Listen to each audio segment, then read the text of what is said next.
Hi, this is a recording of the material in Chapter 10 dealing with business ethics that I don't want to spend time on in class lecturing, but that you should watch before. So, as I said, this is Chapter 10, and it's specifically going to be on corporate governance and ethics with a few additions to catch in the short text. So you should have learned this in the business law class, but we'll recap it briefly. The board of directors is an elected group of individuals elected by shareholders that oversees the management of organizations and corporations. The reason boards matter is that if you have unsupervised management, whether that's management that is actually owners, so the owner of the company is the major shareholder, or an employed manager who is a small shareholder, managers' interests don't necessarily line up with the interests of the corporation or the stockholders. And so the function of the board of directors is to control those conflicts of interest. So what do we usually see on boards? We usually see professionals, so accountants and lawyers are by far the most common professions of board members. There are also CEOs and consultants, so McKinsey partners or consulting firm partners, and then members of other boards, CEOs of other companies, and so on. Sometimes, especially in European boards, unions are represented, big shareholders are represented, so 5% of stock in a major corporation is probably enough to get a director elected. So boards are not necessarily coherent groups. Inside directors that are executives of the company often dominate, but more and more firms have outside board members. So when we talk about the conflict of interest, it's called an agency relationship. There's a relationship between the people who own the business, the stockholders, and the managers, the hired specialists that are hired to manage them, who are the agents. And you would ideally like the agent's interests to be aligned with the owner's interests. In other words, when the agent will do things that are good for him or herself, and those will also be good for shareholders. That's often not the case. For instance, paid manager is not an owner, doesn't necessarily get dividends or benefit from company growth. He's being paid a salary or salary and bonuses, and maybe has some perks that they can consume as well. So the problem is often defined as managerial opportunism, seeking your self-interest while pretending to be serving the interests of your owners. And then principals, owners tend to set governance and control mechanisms like variable pay that would prevent agents from acting opportunistically. So for instance, I might give the manager stock options so that when the manager behaves in ways that increase share price, which owners want, the manager also benefits because they're being given stock.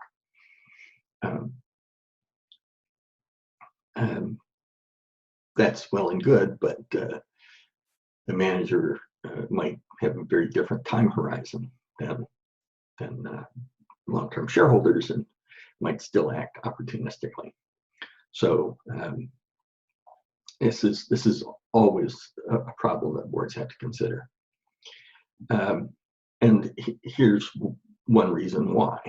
So if you look at this the shareholder's business profile, risk profile, in terms of what, how diversified is the company, shareholders tend to want fairly single line of business companies.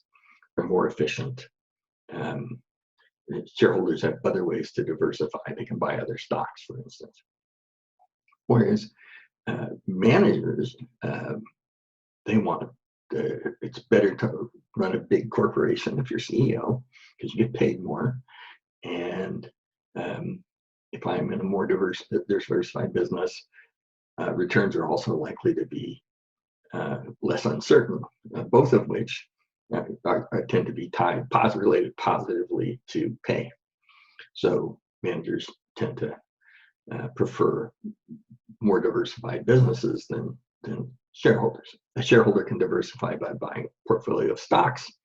Managers diversify by buying other companies, by acquiring other companies, and that can be bad for shareholders. So that's an example of the typical sort of opportunistic behavior.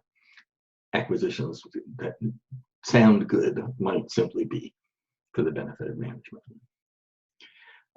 So what happens when we have these agency problems and management runs the business in ways that serve management interests? Well, it's not efficient for shareholders.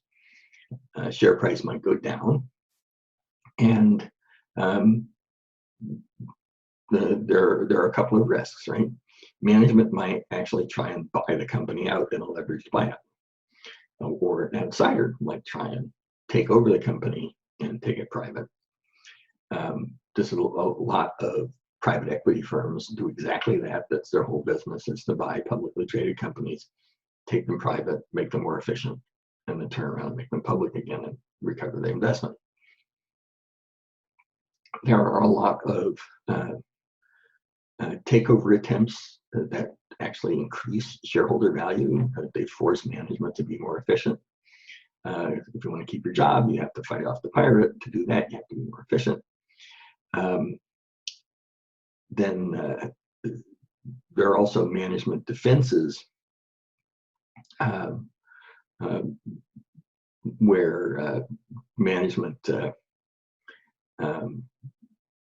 rewards itself in such a way that makes the acquisition unattractive. So we have golden parachute, poison pills are very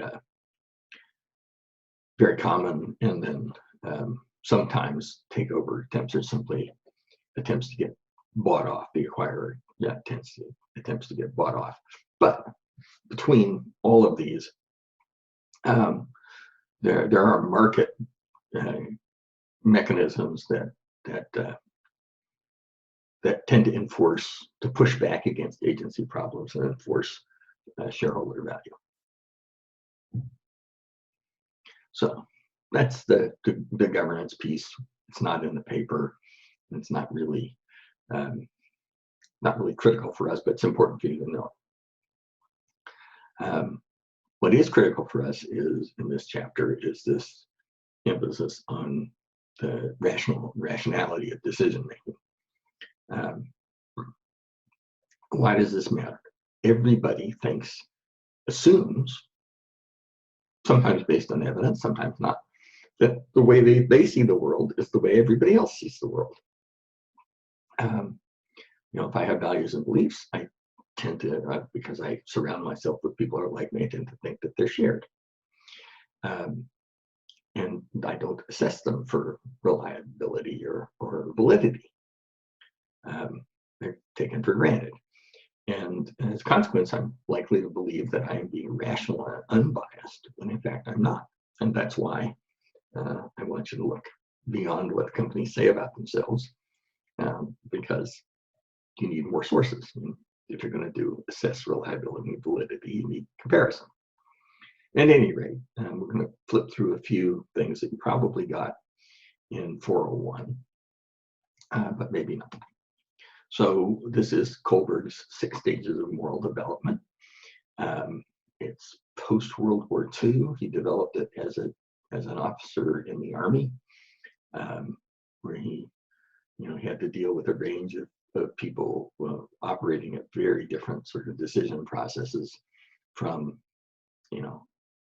I'm only motivated by punishment or reward extrinsically, or I'm motivated by universal ethical principles. I'm post-conventional. I'm doing things that are right, and I'm willing to do things that other people think are wrong if I think that I'm right. So, and this is okay. It has very little empirical basis, but it assigns all of the issue to psychological development as opposed to social development, as opposed to being part of a group. But there's another way to look at this, and this is that people have different orientations to ethics. It's a question of what's right and wrong, how you decide that. We have egoism and utilitarianism, where if it's good for me, it's right. It's egoism and utilitarianism. It's good for the most people is right. And that depends on, so we're really depending on the outcome decision, the outcomes. And then things are right, actions are right or wrong in and of themselves. Am I being consistent? This is consistent with human dignity, and is it universal? So murder is wrong, right? Sort of universally thought that way. Whereas a utilitarian might say sometimes murder is okay if everybody else gains from it. There's also this notion that we do rational decision making. Whether no matter what our values and beliefs or ethics, we can identify a problem, define it by establishing decision criteria, weight those decision criteria, which ones are most important, generate alternatives, evaluate them, choose it, implement it, evaluate the decision, and so on. Very systematic, but a couple of problems with it. One, how do we know what the problem is? We do that on the basis of beliefs and values that we haven't questioned. It assumes there's a single solution, or that we can approximate a single solution, and that we have accurate information, none of which are true most of the time. And so we have to think more clearly about decision making as a thing that we do. And there's a lot of really good research on decision biases, things that patterns of behavior or psychological systems, taken for granted systems that guide how we make decisions. So anchoring and adjustment bias, the first value I see becomes the comparison, right? So there's very little coronavirus around me right now, so coronavirus isn't a problem, right? Because that's what's available. So that's anchoring. It's also availability virus. And if I'm challenged, I might escalate my commitment to it. I said it, and I'm going to stick to it, because if I think, if I admit I may be wrong, then I have to question my decision making, right? These biases might be self-serving. I might anchor on things that are good for me and not for anybody else. So you can see we've got a whole bunch of decision biases. You should have seen these in your organizational behavior class. I'm not going to spend a lot of time on them. The important thing is that decisions, even by managers in teams and groups, can be systematically biased. And so you can't assume that just because smart people made a decision that it was the right decision. And I believe that's it for the for this recording. And